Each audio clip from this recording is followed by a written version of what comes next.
Okay, lady with self, the head honcho here at the Wealth at Work conference run by Advisor 2X. I'm glad you joined us today for LinkedIn Live because I have some really, I think, good questions for you, Ross. Are you ready? Are you nervous yet? I might be nervous later on. I think I'm okay now. So that would not be the first question I thought was coming. Are you nervous? So that's awesome. That's your trick, right? You get your guests off their toes so they loosen up a little bit, right? Oh, and then they're ready for the rest of the interview. Well, I think I'm exhausted enough to be loosened up, so this will be okay. Right. Well, but you're used to being the one asking the questions, and now you're getting asked. Is that a weird position to be in? Yeah, it is kind of weird, but that's okay. You know what it is? See, you don't control the interview. See, when I ask the questions, I control the interview. So it's like a safer place to be. You have no idea where I'm going to go with this. I don't, but I guess I probably have control freak tendencies all of a sudden. That's quite apparent. So that's okay, but yeah, you're driving. Well, it's okay. I won't be too hard on you. I'm going to start actually with a super easy topic. Sure. Let's talk about Advisor 2X. Okay. Now, used to be Recon. Did I say that correctly? Yes. So help our audience understand exactly what Advisor 2X does. Well, I'll do the quick 30-second history. We started as 401k Recon. It was an online tool or a database to help financial advisors understand what was available, what providers offered, what the vendors offered out there, their different resources. Great tool. It was online. People loved it. Nobody wanted to pay for it. So crash and burn within one weekend at a conference. But while I was at the conference, I listened to a bunch of people say, man, this conference could be so much better. And by the end of the conference, I said, I got an idea. Why don't we start some local meetings? We'll take these sessions, cut them in half, and then let's see how it goes. And we had our first event. Hopefully 20 or 30 advisors would show up. 58 showed up. Woohoo! I'm like, we got a business, which was good because we no longer had a business with the actual database and software tool. So I had a team, we had capacity. I'm like, no problem. We've got a business. So we launched did local events for many years. 2015, we decided to do a large conference on a national scale. It was also a hit as well. So we've just been putting a lot of resources into that. We don't really do the local events anymore. Yeah, just the national. Well, we love it. We were just talking about how one of the best things about Wealth at Work is the size of the event. It's intimate. It's easier to really get to spend time with people you want to speak with. I love the format and the structure. I appreciate that. Our first year, you never know who's going to show up, how many people will show up. We were hoping to get 150 advisors. I think 155 showed up. And we thought, this was cool. Everybody was happy. And then each year it's grown. Once we hit about 300, 325, the advisors who were there, the ones that were coming year after year, kept coming up to us saying, I love this size. Mm-hmm. You mentioned that just a few minutes ago. People love the size. So we decided to say, that's it. We capped it. We've got hotels booked for years. This is the size, and this is what we're going to do. So I love it. Now, in case you're watching and you don't know, this is not his only day job, okay? Ross actually has a packed schedule, not the least of which is his own advising practice. So I want to ask about the side gig. Now, I know Advisor 2X is a lot more than a side gig, but talk to us about being an advisor, having an advisory practice, but then having a side gig. The challenge is always to stay focused on what you're doing. And I'll tell you what I struggled with, and I think a lot of entrepreneurs will, is it's hard to shift context. You can't go from business A and then talk about business B. It's like having a phone call with a client and then hanging up and all of a sudden going into analysis mode. Mm-hmm. It's really tough on the brain. So I think the challenge was always switching from one to the other and back and forth. And I had to learn how to balance that out. But the key to all of it is you have to have good team members, period. Right. Because not only don't you do everything in your business, you can't do everything in any business. So if you hire the right people, they're process driven, they're self-starters, they love to figure things out, because if you need to figure it out, I'm not the guy. Right. Don't come ask me. I may not even understand what you're working on, let alone figuring it out. So it's just not my strength. So you have to really empower people. You have to put the teams together. And if they like to build and they like to grow, you can have a bunch of businesses. Okay, so I'm going to ask a tough hitting question, and I want an honest answer. Sure. Did starting such a successful side business negatively affect your advising practice at all? Or did you ever hear concerns from your clients about possible distractions? That is an awesome question. But up until January 1st of this year, I was in the independent world, and I was a branch manager with Raymond James. Advisor 2X was an outside business activity. Okay. Clients had no idea that I did that. Oh, really? And even at the conferences, I would regularly have people say, "Wait, you have a practice? You're actually in the business?" I'm like, yeah, 30 plus years. Yeah. So yeah, this is the side gig actually. Actually, I have a practice, but a lot of people didn't know that. They just thought this is what we did. And it's just kind of a hobby that got out of control in a good way. In a good way? In a good way. But okay. yeah, there really wasn't a conflict because nobody was allowed to know about it. Okay. So I'm going to ask a personal question. Okay. So I have 401k lady, which I've joked is a labor of love forever, truly a passion of mine. But I'm starting to see opportunities for profits. I'm starting to see the opportunity for it to actually turn into a true business. What advice would you give for somebody at this inflection point? You know, do you go all in or not? How do you navigate this could be profitable? How do I balance passion and profit? I think it's going to be personal. Some people may look at something and say, I'm ready to move on. I want to go all in. By the time I started Advisor 2X, I was 20 years into the business, but I really loved what I did. I mean, I really loved it. I loved helping clients, still love helping clients. So I knew I couldn't go all in. So I had to figure out, how do you put these two together? And what I really did is say, okay, I'm going to start a business that I'm really not responsible for anything. And I mean, literally, my task list for this conference, I do the open on the first day. I do the open on the second day. I talk to Jeannie. Woohoo! This is what I do. So I don't have any other speaking sessions. I'm not involved in the decision process. So if you're going to start a side gig, you have to ask yourself, how many hours could I put into it? And if it's a side gig, your hours in general, they're never going to be enough. Right. So you have to say, can I create a team? Am I funded? Can I do this? But going from one business to the other, no matter how awesome the side business is, are you going to walk away from your first love that you could do the rest of your life, retire, take care of your family? I could never, ever make that decision. So there's no way for me I could do that. But for some people, maybe the timing is right and they see it and they want to go for it. I mean, that's a super interesting aspect, because I would assume if you're an advisor out there with your own side gig, it probably is very centric on you. That, like 401k lady, it's a lot of me. So that is, you know, how much can you build with a team in place to actually help you build it, where it's not you? If you're the brand, it becomes a challenge. So even if you're the facing brand, and I love 401k lady, that is, I've asked you that story on my shows because it's classic.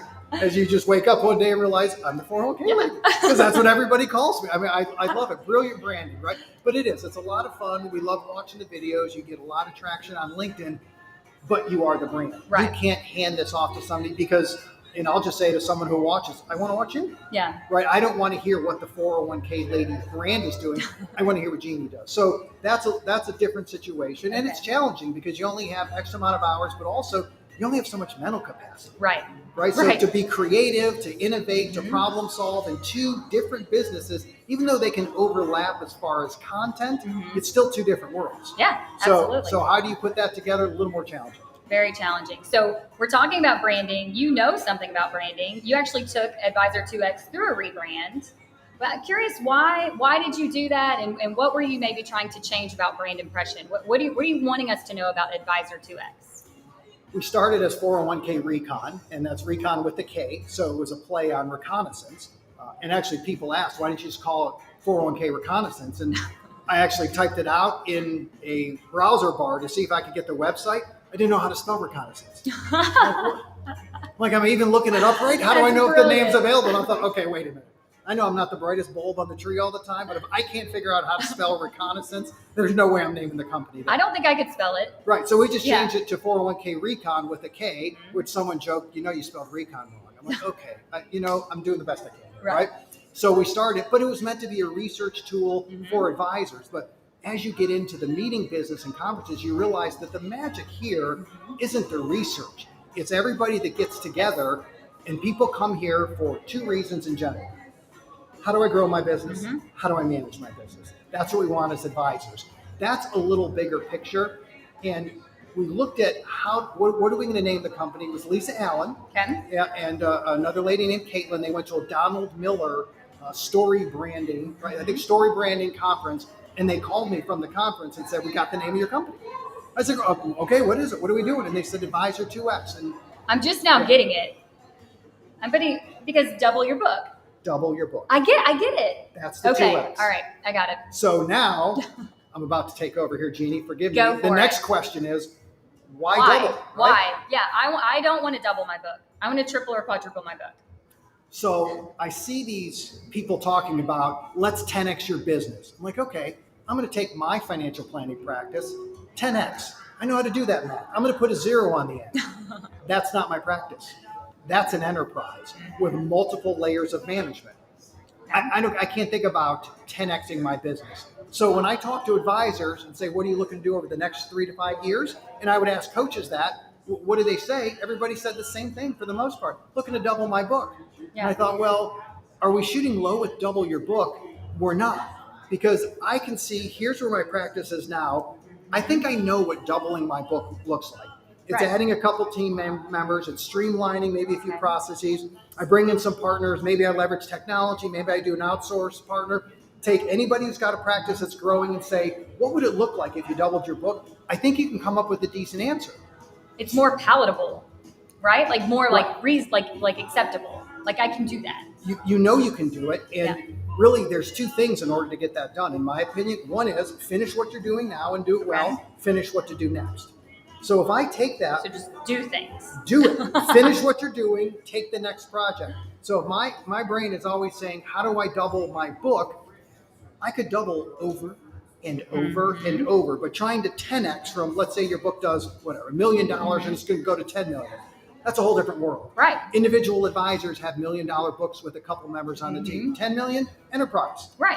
But 1 million to 2 million, okay, I know what that looks like. Once I get to 2 million, I've now crafted my practice a little more. My team's grown. I can see 4 million. Right. So the mindset of how do I double my book is an endless objective. It's easier to get there because it's tweaking along the way. But the whole 10x thing, it may get you all pumped up, but I can't do that. So it's essentially baby steps. It is baby steps. And the two baby steps are finish what you're doing now, finish it well, figure out what's next. That's amazing. It's so simple, but it's so true. Of course, the doubling or helping advisors double their book is not the only thing we're doing here, because there is a charitable aspect to the conference. Can you tell us a little bit about that? Certainly. We have a food bank that we've partnered with, and it's just something we've always tried to do. We've had different charities here over time, and if you read about hunger in America, and it's kind of hard to read. It's one of those things where you think, really? Like you don't believe it. Right. There's that many people that are hungry. There's that many people that are hungry once you realize that. So I think it's a great charity. We're working with some of the food banks, Second Harvest. We've got a little promotion going on for people who have an app and log on. And then somebody grabbed me this morning and just said, I just did a $5,000 contribution matching. So that's awesome. Pretty sure it's anonymous, so I won't say their name. Oh yeah, you can't cast it now. Right? It wasn't me. There you go. Wasn't Jeannie, wouldn't bring it up. So yeah, I would never pull that off with a straight face. I'm not saying who it was. I promise it wasn't. But people like that. So I think it's great because you realize it's a big deal. Yeah. So being able to help out is a great way to leverage your conference. I think it's fantastic. I think it's full circle. I think it's what we want to do now. We want to find ways to give back. If it's fulfilling for everybody involved and obviously helpful. I love Second Harvest. I think they're a great organization. So I'm going to ask one more question. I put this as a poll on my LinkedIn today, and I've gotten funny feedback. This was a casual conference, right? And like jeans, tennis shoes, and T-shirts, which I, for one, absolutely love. I'm surprised there's still a fair amount of suits and ties walking around. So talk to us about the decision to make it casual and what your observation has been. The agenda committee came up with this. So I'm not a real casual guy, only from the standpoint that I don't want to think about it. Right. So I wear my khaki pants every day. I have multiple pants that are the same. I'm good with that. And they rotate with shirts because what I learned years ago, khaki goes with it, right? So I'm in good shape. So I don't put a lot of thought into it, but the agenda committee got together and thought so many people are working from home. It's a different environment. It's still professional. Because we're wearing sweatpants and we're in the zone. We're working. We've been doing that for 2 years. Let's make the conference that way. And they brought it up with me. And, I was off the bat, I was a little uncomfortable just from the standpoint, how are people going to react? Are they going to do it? But they were very passionate about it, which just told me that it actually doesn't matter. It's going casual because we empower. So great, let's go casual. There are a few suits. I think some vendors may have told their people that you still need to wear it. And those people are going to say, I was the guy. Right. I don't want to be the guy. Yeah. So I think next year you'll see a little more casual out there. But for some people, I talked to one guy last night. He's like, I didn't know what to wear. I'm like, I think you did great. You took your khakis off, you put on jeans, and you got the same sport coat on. And you're good to go. And it felt great. Yeah. I'm like, yeah, this isn't a big deal. People enjoy it. It's such an engaging and interactive environment, and you know that from come to our conference. There's so much conversation. We spend a lot of time in the exhibit hall, everybody talking. So it just helps with that casual atmosphere. People connect a lot more. Yeah, I think so. Very approachable. I think as long as you're comfortable and people are comfortable and different. I, for one, I'm going to take the t-shirt, jeans, and tennis shoes any day. But Ross, thank you so much. I don't know if you guys noticed he wore pink. I don't know that he did it on purpose, but I'm going to act like he did it just for me. I did it on purpose. So thank you again. This is a wonderful conference. October of next year in Las Vegas will it be Wealth at Work again? It is definitely Wealth at Work Wealth going at Work. forward. Okay, going forward. So if you're missing out on this year's, don't miss next year's, you guys. I'm telling you, it's one of the best conferences you can be at. Thank you all so much for tuning in, and we'll talk to you soon. Thank you.